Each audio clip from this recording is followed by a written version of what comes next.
제가 안식월을 잘 마치고 돌아왔습니다. 근데 다 좋은데 목 관리를 못 해가지고요. 목이 좀 약간 쉬어 있습니다. 이게 한 달 전쯤에 제가 앞부분에 설명했던 거기 때문에 제가 앞부분 다시 한번 조금 좀 설명을 드리고 나서 오늘 좀 말씀을 전하겠습니다. 솔로몬과 술람미 여인이 이제 서로 결혼을 했습니다. 서로 결혼을 해서 서로 좀 잘 지내고 있었는데요. 결혼하기 전까지만 해도 이제 술람미 여인은 자기 같이 이렇게 시골 여자, 수넴에 살고 있는 여자를 이렇게 아내로 맞아준 솔로몬에 대한 특별한 감사가 있었거든요. 그런데 이제 결혼을 하고 난 다음부터 술람미 여인의 태도가 바뀌게 됐습니다. 이미 결혼했는데 뭐 어떡하겠냐는 거예요.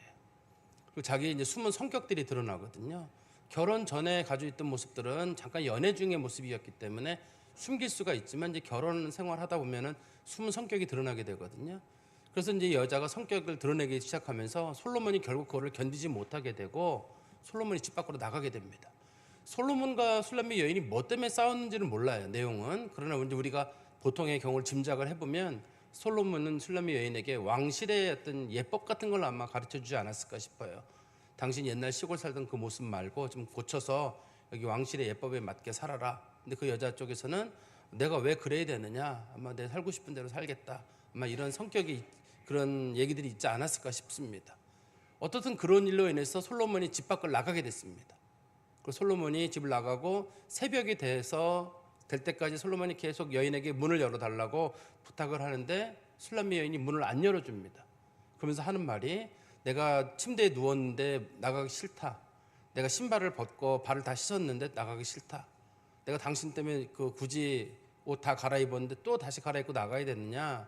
내가 발 다 씻었는데 또 발을 더럽혀야 되느냐. 못 나간다. 이제 이런 식으로 여인이 이제 투덜거리게 됐거든요. 그런데 솔로몬이 그러는 사이에 아무래도 이 여자랑은 얘기하기 어렵겠다 싶어가지고 솔로몬이 그 집을 떠나게 됩니다. 근데 술람미 여인은 생각하기를 아마 솔로몬이 그 밖에 있겠지 하고 이제 문 밖으로 나가봤는데 가보니까 솔로몬이 없어졌어요.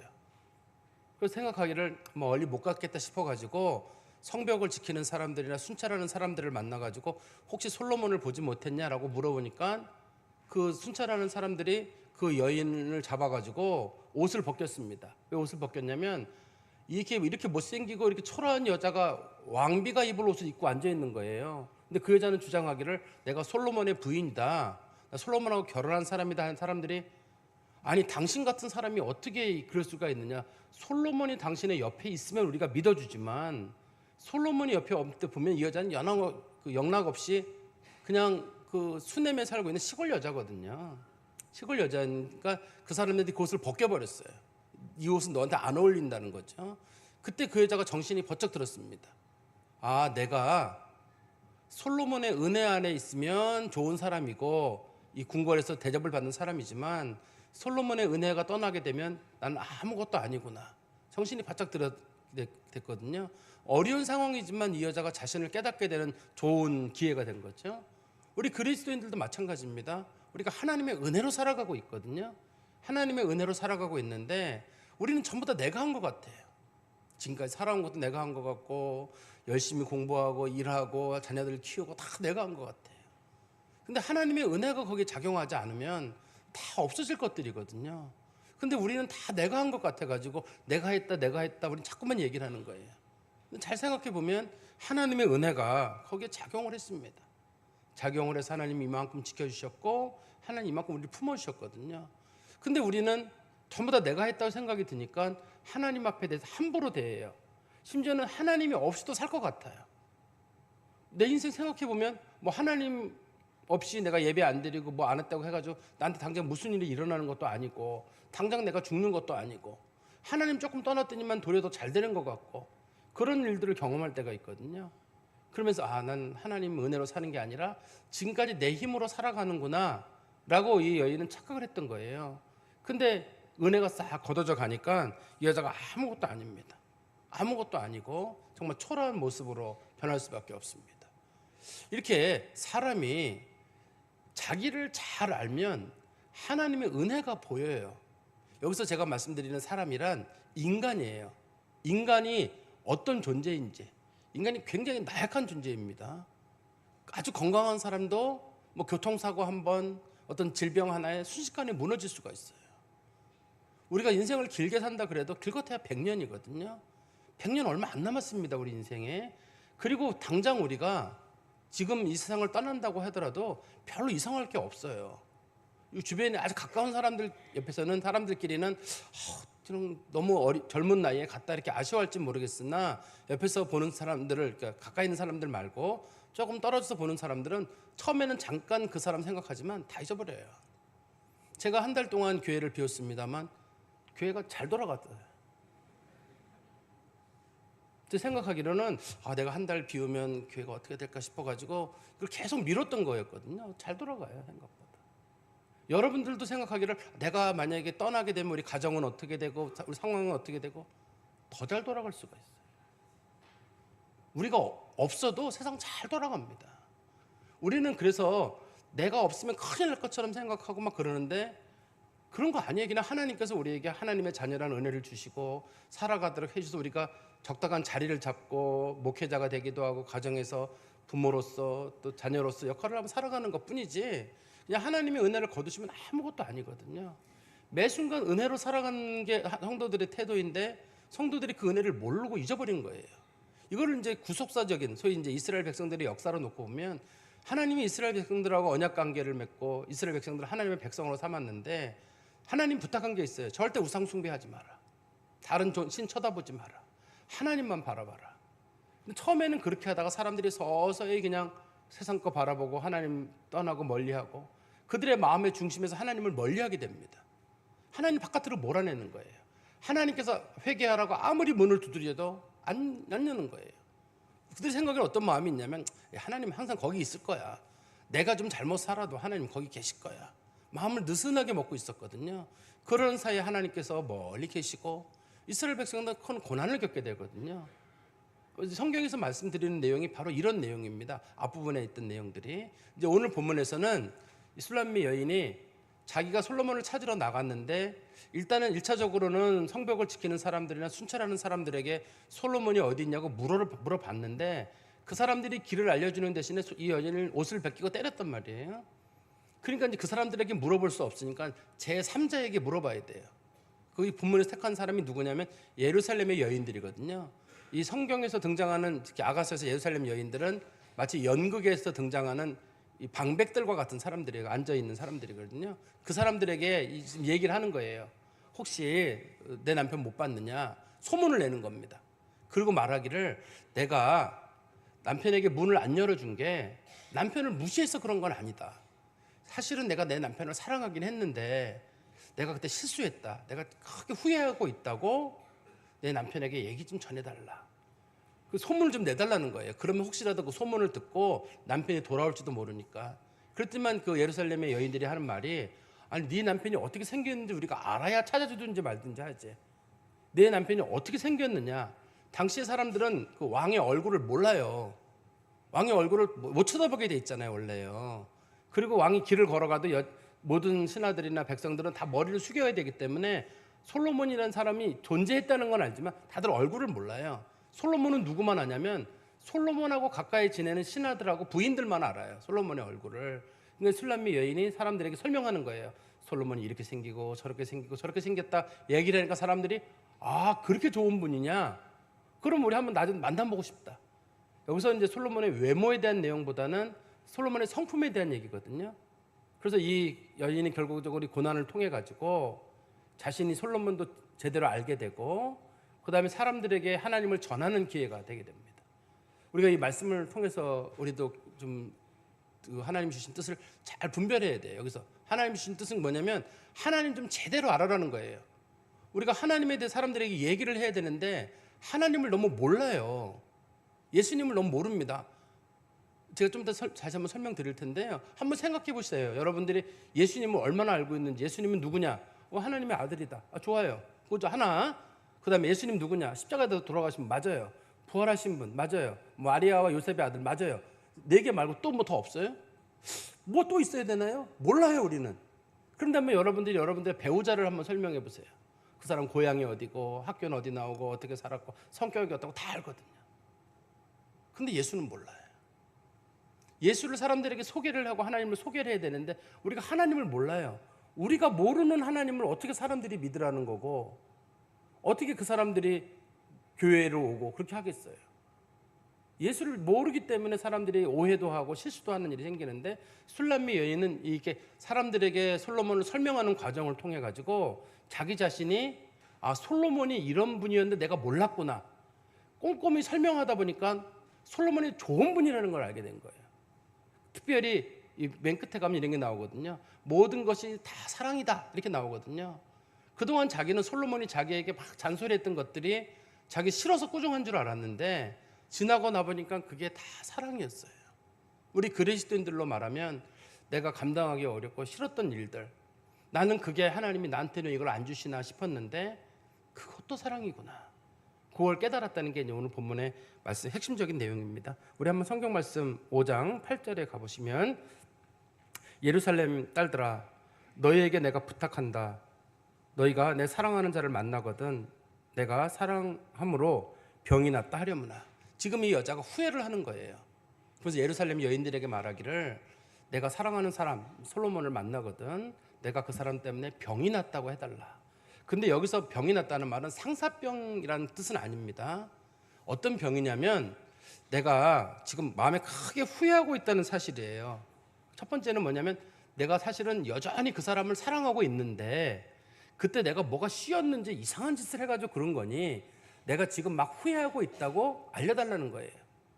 그러니까 이 본문에서 내가 사랑으로 병이 들었다는 말의 1차 뜻은 뭐냐면 내가 여전히 남편을 사랑하고 있다는 거, 그거 마음만은 변함이 없다는 거.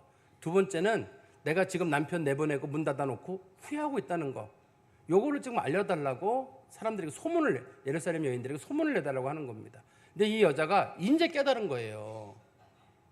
자기가 남편을 사랑하고 있다는 사실을 이제 알았어요. 그전에 늘 가까이 있었고 사이좋게 지내고 연애하는 상황이 몰랐거든요. 근데 자기를 떠나고 나서 자기 혼자 남겨진 상황이 되니까 얼마나 그 사람이 소중한 거였는지, 소중한 사람인지. 우리도 그럴 때 있잖아요. 그 사람 별로 소중한지 몰랐는데 그 사람 떠나고 나면 소중해요. 건강 같은 경우도 우리는 별로 건강이라는 건 신경도 안 쓰는데 건강도 잃고 나면 얼마나 건강이 소중한 거예요. 우리가 성도들에게서 하나님에 대한 믿음, 예배 이런 것들도 굉장히 소중해요. 우리가 성도들에게 여러분 신앙생활 잘하세요, 예배 잘 드리세요. 그럼 사람들이 전부 다 잔소리로 생각해요. 예배 아무 때나 드리면 되는 거 아닙니까? 교회가 없어집니까? 목사님이 없어집니까? 이런 식으로 사람들이 생각하거든요. 그렇지만 여러분 유럽 교회를 한번 보세요. 유럽 교회가 60년대 70년대만 해도 기독교율이 90%가 넘었습니다. 그렇지만 지금 기독교율이 10%밖에 안 되잖아요. 10%밖에 안 됩니다. 그리고 그 나머지 교회들이 그럼 건물은 그대로 있느냐? 그 건물이 술집이나 무슬림의 모스크로 팔려버렸거든요. 상당 부분이. 그래서 이제는 갈 교회가 없어요. 사람들이 교회로 가고 싶어도. 자신들 생각할 때는 언제든지 자기는 가면 되는 줄 알았거든요. 근데 갈 수가 없어요.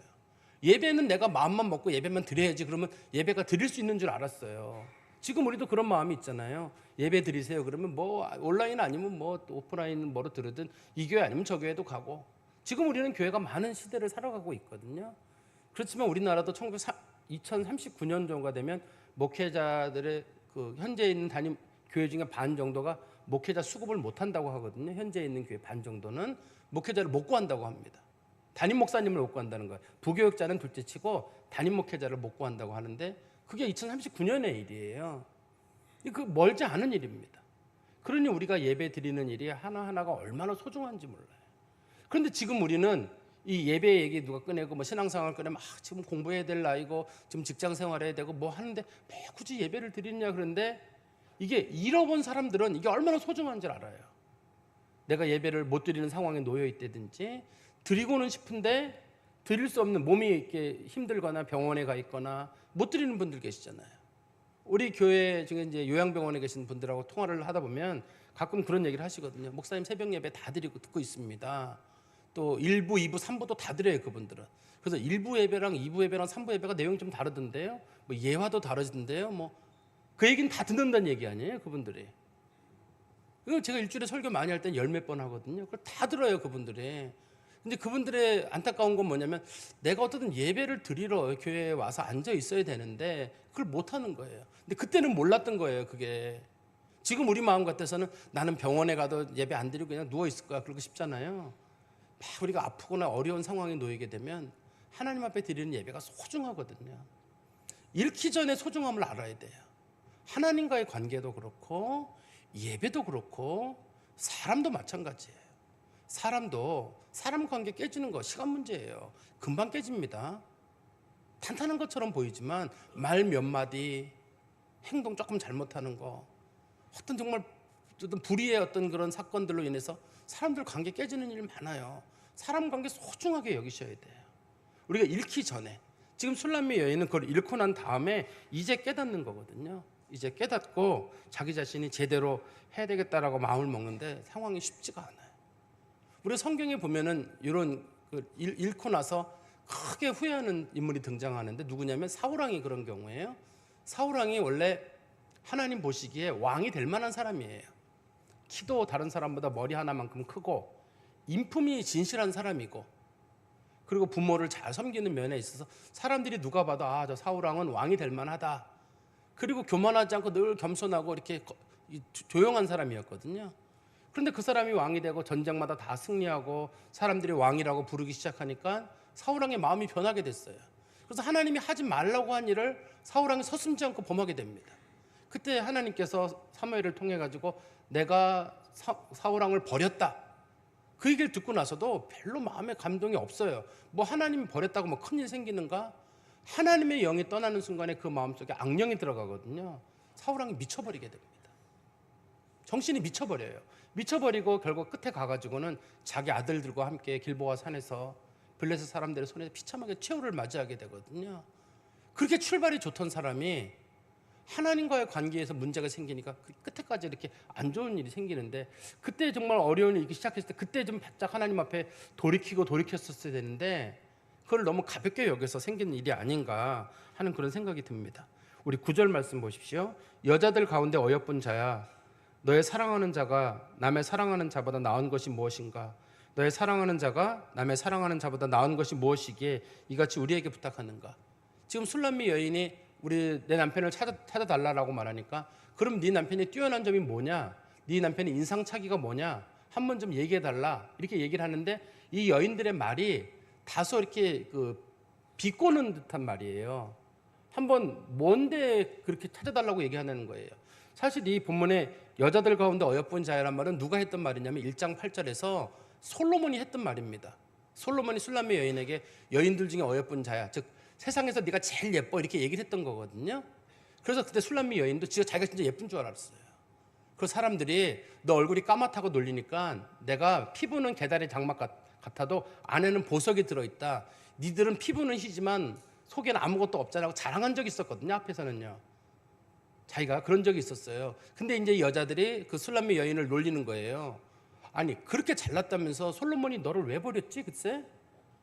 뭐 솔로몬이 너를 사랑하고 뭐 너는 뭐 속에 보화가 들어있고 뭐 귀중한 여자라고 얘기를 했는데 아니 좋아 근데 솔로몬이 너를 왜 버렸냐고. 그러니까 네가 그렇게 잘나고 좋은 사람이면 솔로몬이 너를 왜 떠났느냐 놀리는 거잖아요. 이 본문에서는 그래서 여자들 가운데 어여쁜 자란 말은 술람미 여인을 예루살렘 여인들이 놀리면서 하는 말이에요. 우리 그리스도인들도 이 비슷한 일을 겪을 때가 있어요. 그리스도인들이 어려움을 겪게 되잖아요. 그러면 주변에 있는 사람들이 비아냥거릴 때가 있고 설령 비아냥거리지 않아도 내 스스로가 내 자신을 향해서 비아냥거리는 말을 드릴 때가 있어요. 신앙생활 잘했는데 그 사람은 왜 그런 일이 생겼대? 예를 들어 제가 만약에 큰 병이 걸렸다 할 때 아니 목사님 기도하신다는 분이 왜 목사님이 병이 걸려? 아니 뭐 성도들에게 기도하지 않아서 뭐 어려움이 왔다는데 아니 그럼 기도하는 목사님은 왜 그 일이 왜 생긴 거야 도대체? 그렇게 뭐 목사님 맨날 새벽같이 기도하고 뭐하고 그런 사람 생기지 말아야 되잖아. 신앙생활 한다는 그게 뭐야? 뭐 맨날 뭐 나는 뭐 하나님을 바라보고 뭐 두려워하지 않. 근데 사람이 어렵고 고난 당하면 다 두렵잖아요. 사람이요. 다 두렵고 힘든데 아니 두렵지 않다고 말했던 사람이 왜 두려워하느냐? 이런 식으로 얼마든지 우리를 조롱하고 할 때가 있거든요. 이게 그러려면 그리스도인들이 이런 일에 노출되지 않으려면 그리스도인들은 그리스도인으로서의 어떤 그런 좀 마음에 단단한 마음을 좀 가지고 있어야 되거든요. 근데 우리가 이 성경에 보면 그 에스라가 비슷한 경우가 있었는데, 에스라는 이런 경우에 자기의 어려운 얘기들을 사람들에게 말 안 해요. 여기서 이제 술람미 여인은 사람들에게 도움을 청하잖아요. 솔로몬을 탈 수 있도록 도와달라고 하는데 에스라가 그 얘기를 안 해요. 에스라서 8장 21절에 23절에 보시면 제가 좀 설명을 드리겠습니다. 에스라 8장 21절에서 23절에 보면 어떤 얘기가 나오냐면, 당시에 이제 아닥사스다 왕이라고 하는 페르시아의 왕이 에스라에게 허락을 했습니다. 예루살렘에 가서 성벽과 성전을 건축하는 일을 해라 하고 금과 은과 많은 보물을 내렸습니다. 상당히 많은, 요즘으로 말하면 이게 수백 킬로에 달하는 상당히 많은 양을 줬습니다. 근데 문제는 요즘같이 계좌 이체를 해줘가지고 통장만 가지고 거기 찾는 게 아니라 이걸 가져가야 되잖아요. 이 수천 킬로 되는 먼 길을 가져가야 되는데 에스라의 걱정이 뭐냐면, 가져가다간 분명히 산적이나 도적을 만나게 돼요. 이거 다 뺏기게 되거든요.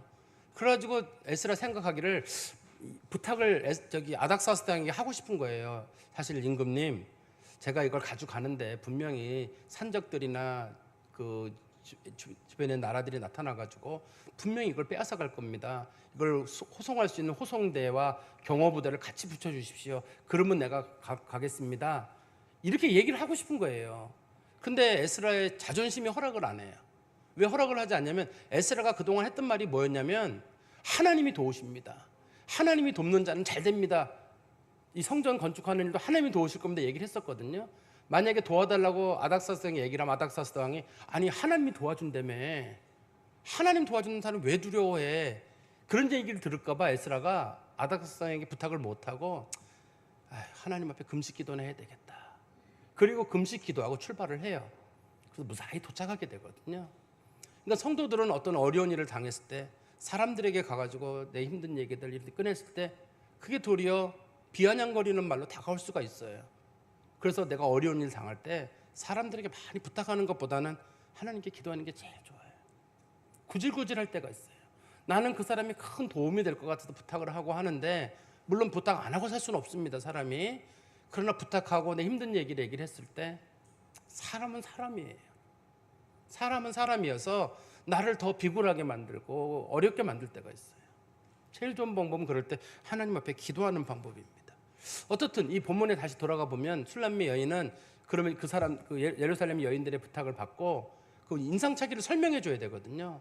인상착의를 설명하면서 솔로몬이 그렇게 좋은 인물이 자기가 몰랐어요. 그동안 같이 살면서도 몰랐습니다. 왜냐하면 가까이 이렇게 지냈는데, 가까이 지내다 보면 그 사람은 몰랐단 말이에요. 근데 한번 여러분 생각해보세요. 여러분들의 배우자의 얼굴을 떠올리세요. 배우자 얼굴을 잘 보시면서, 자, 그 사람 머리카락은 어떻게 생겼지? 이마는 어떻게 생겼지? 머리숱은 많았나? 적었나? 눈썹은 어떻지? 코는? 입은? 그 사람의 몸에서는 어떤 냄새가 나지? 손은 어떻지? 발은 어떻지? 요거 하나씩 하나씩 그려보는 거예요. 다 괜찮죠? 잘생긴 사람들이죠? 여러분 배우자들이. 왜 그러냐면, 사람 잘생겼다 못생겼다는 주관적이기 때문에 그래요. 주관적입니다. 이거 객관적으로 잘생긴 사람은 없어요. 누군가 객관적이라고 말할지 모르지만, 사랑의 눈으로 보는 사람들은 그게 사랑으로 보이는 거고, 어떤 사람은 아유 저 사람 못생겼어, 그 말한 사람 눈이 삐뚤어져서 그래요. 이 본문에서도 보면 술람미 여인이 솔로몬에 대해 묘사하잖아요. 다 주관적인 거예요. 그 사람 키가 크다. 아니 키가 얼마 이상 돼야지 큰 거예요? 그냥 크다예요. 얼마 이상 돼야지, 솔로몬의 키는 뭐 8척이다 이런 식으로 하면은 8척은 큰 거고 그러겠지만, 여기서는 키가 크다, 다리가 길다. 다리가 얼만큼 길어야 되나요? 한 2, 3m 돼야 되나요?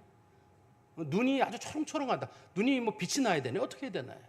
다 주관적인 거예요. 그 여자, 사랑하는 사람의 눈에 봤을 때 죄송합니다. 그 사람의 모습이 다 사랑스럽게 보니까 요것도 잘생기고 저것도 잘생기고 이렇게 보이는 겁니다. 그래서 혹시라도 여러분들도 여러분 스스로에 대해서도 마찬가지예요. 누가 잘생겼냐 못생겼냐 기준은 없어요. 하나님 보시기에 다 아름다운 사람들이고, 또 혹시 여러분들도 다른 사람들을 보실 때 좀 내 어떤 평가 기준을 가지고 좋다 나쁘다, 뭐 잘생겨서 못생긴다 그런 평가하지 마세요. 그냥 내 눈이 삐뚤어졌다고 말하는 것밖에 되지 않으니까요. 그런 건 하지 않았으면 좋겠습니다. 어떻든 우리 본문에 가보시면 10절에서 이 술람미 여인이 이렇게 말을 합니다.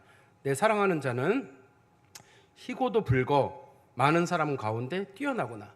이 본문의 희다라는 말과 붉다는 말이 그 사람을 설명하는 표현이거든요. 그리고 말하기를 많은 사람 가운데 뛰어나다, 특출하다는 뜻이에요.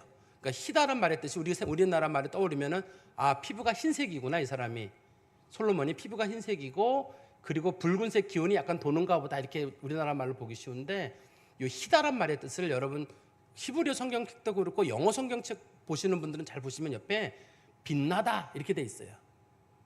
얼굴에서 광채가 난다는 뜻입니다, 이거를. 근데 우리나라 성경이 번역할 때 이게 희다라는 의미도 있기 때문에 희다라고 번역을 했는데, 얼굴이 희다라는, 여기서는 얼굴보다는 그 사람의 풍기는 그런 성품이나 그런 걸, 그 사람의 인품을 설명하는 게 목적이거든요. 그 사람 얼굴에서는 광채가 난다는 뜻이에요. 광채가 나고, 그 다음에 피부가 붉다. 이 붉다는 말은 붉으스름하다 이런 뜻이 아니라 그 사람이 잘생겼다는 뜻입니다. 우리 성경에 보시면 사무엘상 16장 12절에 보면, 사무엘상 16장 12절입니다. 이때 그 다윗 왕을 데려왔을 때 다윗 왕에 대한 묘사거든요.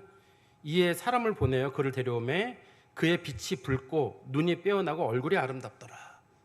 다윗 왕의 얼굴이 붉다는 말은 얼굴이 빨겠구나 이게 아니라 다윗 왕이 얼굴이 잘생겼다는 뜻이에요. 준수하다는 뜻이거든요.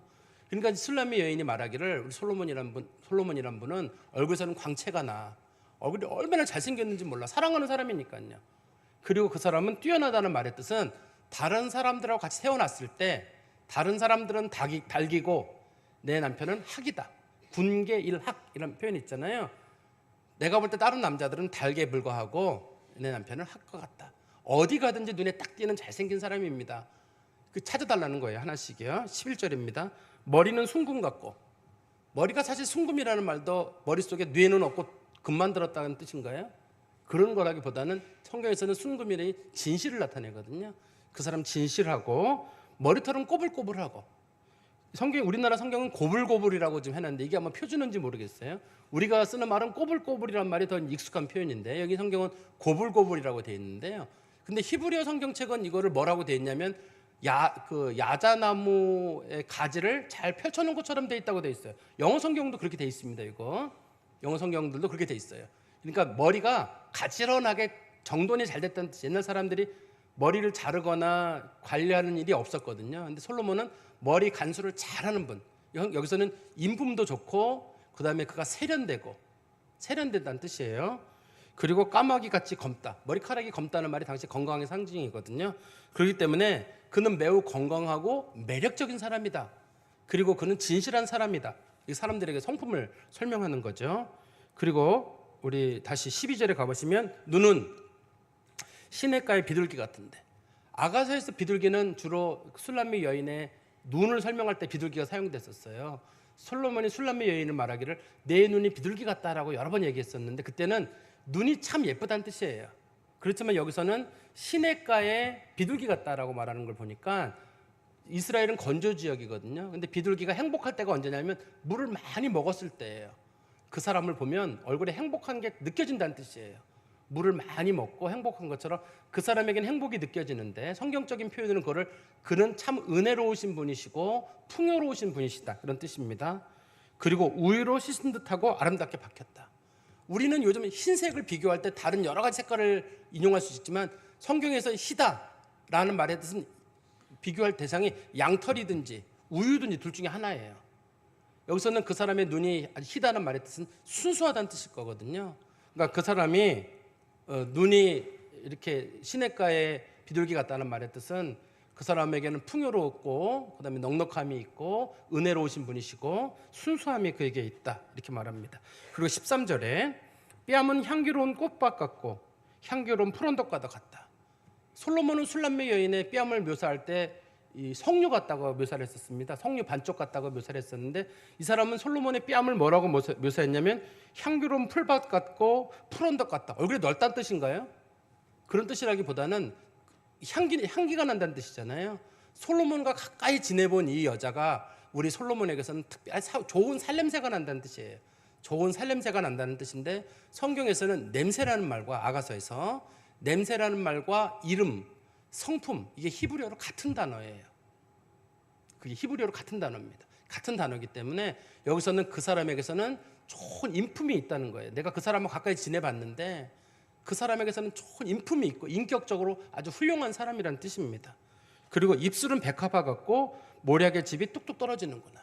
여기 보면 입술이 백합화 같고 백합화가 빨간색 꽃입니다. 이스라엘에서는. 그리고 모략의 즙도 빨간색 액체예요. 근데 이 본문에서 모략의 즙이 뚝뚝 떨어진다는 말은 당시에 이스라엘 사람들은 포도주를 마실 때 그냥 포도주를 마시지 않고 포도주를 물에 희석해서 먹었거든요.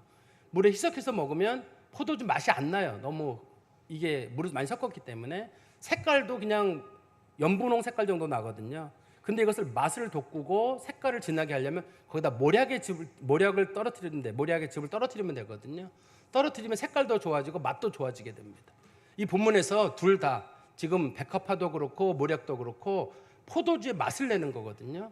그러니까 솔로몬이라는 사람을 묘사할 때 백합화랑 모략의 즙을 묘사한 이유는 솔로몬이라는 사람이 아주 멋있는 이유는 그에게는 백합화와 같고 모략과 같은 면이 있어요. 성경에서 백합화와 모략은 피와 죽음이거든요.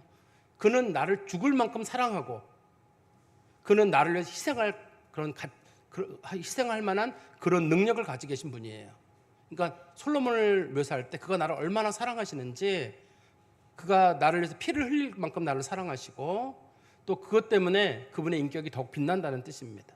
그리고 14절에 손은 황옥을 물리는 황금 노리개 같고 이것도 우리나라 표현으로는 좀 묘합니다만 원문의 뜻은 이런 뜻이에요. 손에 팔에다가 이렇게 금으로 된 이런 좀 노리개라고 하는데 금통이에요. 통으로 팔찌 같은 거.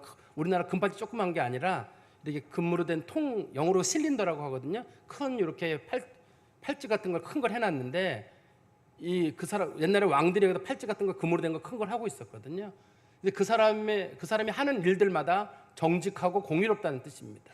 공의롭고 몸은 아로 새긴 상아에 청옥을 입힌 듯하구나. 아로 새긴 상아란 말은 그 사람의 배를 보면 상아가 세 줄씩 있는 것 같아요. 우리 요즘 표현으로 식스팩이에요. 성경에 이거 식스팩이라는 뜻이거든요. 그 사람의 배에는 식스팩이 딱 그려져 있는데 근데 그게 청옥으로 아로 새긴 것 같다. 청옥은 사파이어거든요. 성경에서. 사파이어는 출애굽기 24장 10절에 보면 하나님이 계신 곳의 색깔이에요. 그래서 그는 외모가 참 아름다운데 마치 신의 모습과 같다. 이런 뜻입니다. 그리고 우리 15절에 가보시면 다리는 숭금 받침에 세운 화반석 기둥 같고 생김새는 레바논 같으며 백향목처럼 보기 좋다. 전부 다 그 사람의 외모나 다리를 설명하고 있는데 화반석 기둥도 굉장히 높아요. 몇 미터 되고 백향목도 몇십 미터씩 자라는 나무잖아요. 근데 이 나무들이 전부 다 어디 있는 거냐면 성전 안에 있는 거예요. 성경에서 특히 아가서에서 레바논은 앞부분에 나오는데 하나님이 계신 산이에요. 그래서 이분은 우리가 섬겨야 될 예배의 대상이라는 뜻입니다. 그분은 우리가 섬겨야 될 예배의 대상입니다라는 걸 이렇게 설명을 해놓은 겁니다. 그리고 16절에 입은 심히 달콤하니 내가 그에게서 들은 말들을 그가 내게 했던 모든 것들은 다 달콤한데 한마디로 뭐냐면 그 전체가 사랑스럽구나. 그 전체가 사랑스럽다는 말의 뜻이 여기서 두 가지가 있어요. 하나는 한마디로 그러니까 솔로몬이 어떻게 생겼다고? 그냥 사랑스럽게 생겼어요 라는 뜻이 하나가 있고 또 한 가지는 그가 했던 모든 말들 그가 내게 했던 모든 것들 그것이 사랑이구나 이런 뜻입니다. 근데 이 본문에서는 두 번째 뜻이 더 가까워요. 지나고 나보니 그분이 내게 하셨던 모든 것들이 다 사랑이라구나. 그리고 우리 16절 끝에 보시면 이는 내 사랑하는 자의 나의 친구로다. 내 사랑하는 자나 친구란 말이 옛날에 남편을 부르는 표현입니다. 이 사람이 내 남편이고 내가 사랑하는 사람이다 설명을 하는 거예요. 그러니까 이 술람미 여인이 그동안 자기는 솔로몬에게 많이 투덜거렸거든요. 솔로몬이 자기에게 잔소리하고 이거 고쳐라 저거 고쳐라 왕실의 예법을 따르라 할 때 투덜거려가지고 자기가 솔로몬을 집 밖으로 내쫓았거든요. 근데 지나고 나서 솔로몬의 얘기를 곰곰이 뒤집어 보니까 사랑이었던 거예요. 그의 입에서 나오는 모든 것들이 전부 다 달콤한데 그게 다 사랑이었던 거예요. 그거를 술람미 여인이 깊이 깨달았다는 겁니다. 그리고 맨 마지막 6장 1절입니다. 여자들 가운데 어여쁜 자야. 이거는 예루살렘 여인들이 술람미 여인에게 하는 말인데 이번엔 진심이에요. 여자들 가운데 어여쁜 자야. 내 사랑하는 자가 어디로 갔는지 내 사랑하는 자가 어디로 돌아갔는가 우리가 너와 함께 찾으리라. 당신이 말하는 분이 진짜 그런 분이라면 우리도 믿어보고 싶다. 당신이 말하는 분 우리도 그분 믿고 싶고 우리도 그분 섬기고 싶으니까 같이 가자. 그분 섬겨보자라고 이 여인들의 태도가 바뀌게 돼요. 처음에는 이 술람미 여인을 조롱했지만 이번에는 술람미 여인이 얘기했던 솔로몬에 대한 평가를 다 듣고 난 다음에 그렇게 좋은 분이라면, 솔로몬은 여기서 하나님과 예수님을 뜻하거든요. 그렇게 좋은 분이라면 우리도 한번 섬겨보고 싶겠다라고 사람들의 태도가 바뀌게 됩니다. 말씀의 결론을 맺으면 술람미 여인은 이런 어려움을 겪기 전에는 솔로몬이 그렇게 좋은 줄 몰랐어요. 그냥 내 남편이고 나랑 친하게 지내고 뭐 내가 잔소리 좀 하고 뭐 이런 건 줄 알았거든요. 근데 자기가 어려움을 겪고 곰곰이 생각해 보니까 이분이 정말 좋은 분이에요. 이분이 좋은 분이고 이분이 사랑이 많은 사람이에요. 사랑이 많다는 걸 나중에 깨닫게 됐던 거예요. 사실 우리 이 술람미 여인 같은 경우도 지금 이런 걸 발견하게 된 건 고난의 문제를 풀어가는 가운데 생긴 거거든요. 사실 여러분, 고난이라는 문제를 우리 논할 때 이게 고난이 세 가지 정도로 접근할 수 있어요. 하나는 뭐냐면 나의 고난이 있고, 두 번째는 너의 고난이 있고, 세 번째는 제3자의 고난이 있어요. 예를 들어 제가 암에 걸리잖아요. 사람들이 주변에서 목사님 암 걸리면 그거 다 하나님께서 그걸 통해 가지고 역사하십니다. 힘내세요. 잘 안 들려요. 암 걸린 사람은 그냥 두렵거든요. 너는 누구냐면 내 배우자나 가까이 있는 사람들이거든요. 그 사람들이 암에 걸리거나 큰 병에 걸리잖아요. 옆에 있는 사람들이 힘내, 잘 될 거야 그러잖아요. 안 들려요. 그냥 걱정이 많아요. 그런데 제3자가 암에 걸리잖아요. 그 사람한테는 그 얘기 하기 쉬워요. 고난은 하나님 주신 선물입니다. 고난으로 율례를 배울 수 있습니다. 고난 없는 사람보다는 고난이 좋습니다. 고난은 남 얘기 때 제일 좋은 거예요. 내 얘기가 되면 고난이 아니라 그건 현실이에요. 그래서 고난에 처한 사람들에게 사람들이 조언을 하는 건 참 미련한 거예요. 욥도 욥의 친구들에게 그런 말 했잖아요. 내가 고난에 처했을 때 내 손 한 번 잡고 한 번 울어줄 수 없었더냐. 제발 말 좀 하지 말았으면. 근데 욥의 친구들은 말을 하거든요. 하나님의 뜻이다. 뭐다 이런 얘기를 하는데 욥이 제발 말 좀 하지 마, 손 한 번 잡아달라고 얘기를 하는 것처럼. 근데 어떻든 간에 고난이 그래서 사람들에게 현실적으로 다가왔을 때는 그게 은혜인지 아닌지를 우리가 알 수가 없어요. 그렇지만 고난 때문에 얻어지는 유익이 있는 건 분명해요. 하나님을 가까이 하는지는 모르겠으나 멀어지지는 않아요. 하나님 멀리 못 가요. 내가 풍요로워지면 하나님 멀어지거든요. 건강하면 멀어지는데 어떻든 내가 질병에 걸리거나 경제적으로 어려움에 놓이거나 싶으면 하면 어떻든 마음 한 곳은 많이 이렇게 비어 있어도 하나님 더 바라는 마음은 생겨요. 그것이 그래서 고난이 주는 유익인 건 분명해요. 하나님에게서 멀어지지 않고 하나님을 가까이 할 수 있는 기회가 생기는 것.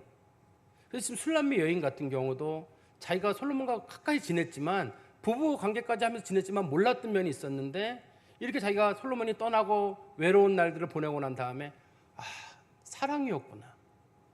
그가 나에게 했던 모든 말들, 때로는 매몰차게 보였던 것들, 내가 받아들이기 어려웠던 수많은 현실들, 그것도 사랑이었는데 내가 그 사랑을 몰랐구나. 이걸 한 가지를 깨닫게 된 거고요. 두 번째는 우리 그리스도인들과 관련돼서 우리가 예수님을 너무 몰라요. 예수님을 모르기 때문에 사람들이 예수님에 대해서 그 왜곡된 얘기를 하고 예수님을 비판하고, 예를 들어 이런, 제가 이번에 그 안식월 중간에 많은 유튜브를 통해서 많은 유명한 교회 목사님들 설교를 들어보게 됐어요. 저는 목회자들의 비판을 조심스럽습니다만, 근데 몇몇 분들 얘기 들어보다 보면 성도들에게 겁을 주는 걸 너무 많이 봤어요. 당신들 믿음과 행함이 조화를 이루지 않으면 지옥 갑니다. 믿음과 행함이 온전하지 못한 사람은 성도가 아닙니다. 성도 아무도 없어요. 그러면 믿음과 행함의 조화를 이루는 사람은 세상에 없어요. 하나님 보시기에 삶이 온전한 사람은 아무도 없어요. 깨끗하고 거룩한 사람이, 거룩한 신부가 천국에 들어갑니다. 아무도 못 들어간다는 뜻이에요. 근데 그 얘기를 꺼내는 분 입장에서는 나는 들어갈 것처럼 얘기하시고 다른 사람들을 겁주는지는 모르겠습니다만 그런 거 아니잖아요. 우리 그리스도인들은 예수 그리스도로 말미암아 우리가 은혜를 입었고, 예수님이 끝까지 사랑을 베풀어 주시고, 때로는 내가 주님을 멀리 떠나는 것 같은 그 순간에도 피할 수 없게 나를 잡아주시거든요. 우리가 이거를 신학적 용어로는 불가항력적 은총이라고 하는데, 내가 피하고 싶어도 피할 수가 없이 하나님은 건져주시고 끝까지 나를 택하셔서 구원의 길로 인도하시는 분, 그게 하나님의 사랑이에요. 그 사랑을 아는 사람들은 주변에 어떤 사람들이 어떤 얘기를 하든 흔들리지 않고 믿음의 길을 갈 수 있는 거예요. 근데 우리가 그동안 이런 어려움에 처하거나 이런 이유 중에 한 가지는 뭐냐면 예수를 너무 몰라요. 고난을 당하지 않더라도 이걸 알면 더 좋은데, 저는 우리 성도님들이 예수를 깊이 알았으면 좋겠어요. 첫 번째는 그는 사랑이에요. 은혜를 베푸시기를 기뻐하시고 자비로우시고 너그러우시고 끝까지 우리가 돌아오기를 바라시고, 그래서 그분이 십자가를 지신 것이고 우리가 그 예수를 깊이 마음에 두시고 살아가시는 성도 되시기를 간절히 소망합니다. 기도하겠습니다. 하나님 아버지, 주님을 감사합니다. 저희들이 예수 그리스도를 깊이 알았더라면 실수하지 않고 죄를 덜 지었을 터인데, 예수를 잘 알지 못함으로 우리가 마음에 늘 불안하고 죄도 짓고 하나님 앞에 온전히 순종하지 못하는 삶을 살아간다는 사실을 자꾸 깨닫게 됩니다. 저희들이 사랑하는 사람 일거수일투족을 다 기억하듯이 우리가 예수 그리스도의 삶과 예수 그리스도의 역사를 말씀을 통해서 잘 깨닫게 해주시고, 예수께서 말씀하시는 사랑과 은혜와 용서와 하나님이 주시는 복들을 말씀을 통해 깨닫고 저희들의 삶 가운데 적용하는 성도들 될 수 있도록 저희들에게 은총을 더하여 주시옵소서. 예수 그리스도의 이름으로 기도하옵나이다. 아멘.